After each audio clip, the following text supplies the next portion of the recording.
ડભોઈ તાલુકાના ઐતિહાસિક હીરા ભાગોળ વિસ્તારમાં છેલ્લા 5 દિવસથી ઉભરાતી ગટર અને ગટરના ગંદા પાણીને કારણે નગરજનો અને પ્રવાસીઓ ભારે હાલાકીનો સામનો કરી રહ્યા છે। હીરા ભાગોળ ડભોઈની ઓળખ છે, જ્યાં નિયમિતપણે ડભોઈ તાલુકા અને બહારથી પ્રવાસીઓ મુલાકાત લે છે। જો કે ગટરના ગંદા પાણીને કારણે સમગ્ર વિસ્તારમાં દુર્ગંધ ફેલાયેલી છે। તીર્થયાત્રીઓ મુશ્કેલીમાં મુકાઈ રહ્યા છે।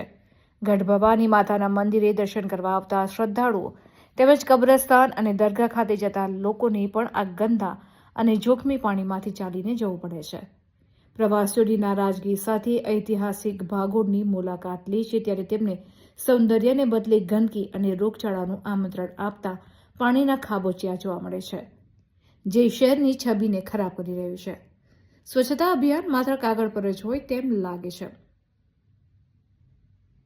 એક તરફ રાજ્ય સરકાર દ્વારા સ્વચ્છતા અભિયાનના પખવાડિયાની ઉજવણીના મોટા દાવા કરવામાં આવે છે, ત્યારે ડભોઈ નગરપાલિકાની આ બેદરકારી સ્વચ્છતાના દાવાઓને પોકળ સાબિત કરે છે।